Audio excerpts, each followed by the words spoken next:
שלום טובי חשב לעסוק במוזיקה, הוא רצה להיות מנצח, אבל החיים והכישרון הובילו אותו לעסוק באומנות מסוג אחר. בשנות ה-70 הוא למד בבצלאל, שם גם החל לפסל.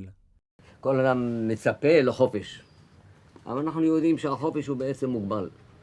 יש פה את הכדור שהוא חופשי, אבל הוא כלוא. יש כאלה שאמרו זה הקוסמוס, שהוא מגן עלינו. אבל בעצם החופש שלנו הוא מוגבל, זה לא חופש עד בלי די. יצירות היודאיקה של טובי מוצגות במוזיאונים בארץ ובעולם. אך לפרנסתו הוא עובד בתיקון כלי כסף וזהב.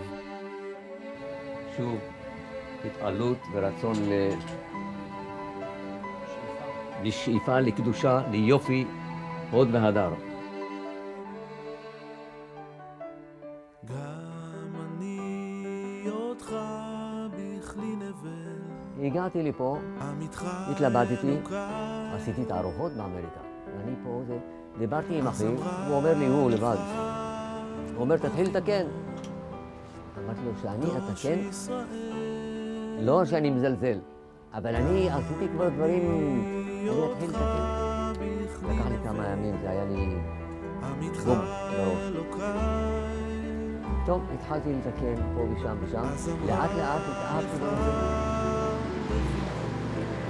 צברתי אנשים נפלאים שהיו פה, סיפורים נפלאים, זה מה שחשוב. זה ריגש אותי באופן כזה שהתחלתי להתאהב בסיפורים האלה. באה אליי אישה מפולין, או מה? עם כפות ומזלגות מצופים, לא כסף. מה רצית לעשות עם זה? אמרה לי, אתה רוצה לקנות אותם? אמרתי, כן. זה 30-50 שקלים, משהו כמות זה.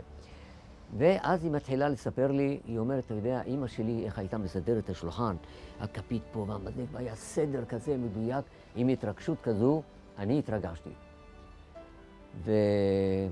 ואחרי יום אמרתי לעצמי, אני צריך להנציח את הדבר הזה. זה לא דבר של מה בכך. מנציחים פה, מנציחים פה, כל מיני דברים, וזה, הסכו"ם זה החיים של הבית.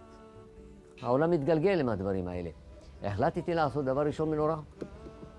מנורה בשבילי זה הביטוי הכי יפה, הסמל הכי יפה לעם היהודי.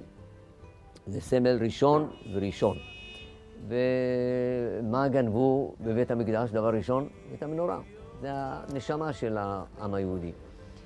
החלטתי לעשות מנורה, ובדרך כלל כשאני רואה מנורה, בחוץ לארץ שנסעתי בארצות הברית או מה, כשאני רואה מנורה, אני עוזב הכל, אני לא רוצה טיולים, אני הולך לראות את המנורה, אני עומד ככה, מסתכל על המנורה.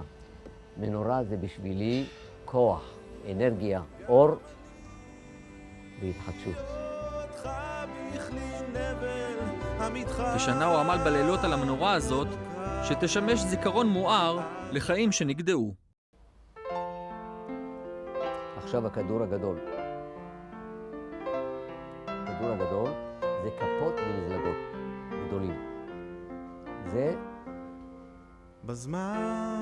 מבטא את ההרס והבנייה מחדש. והעיגול שהוא אין לו סוף בהתחדשות, תקומה, יופי.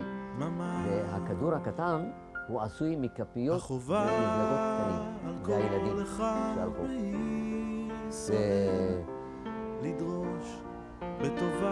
התגובה שלי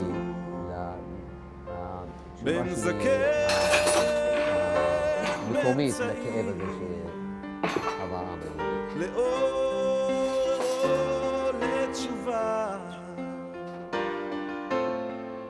למען שלא יצא חס ושלום, נקלע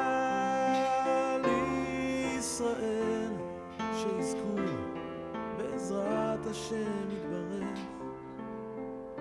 לגאולה.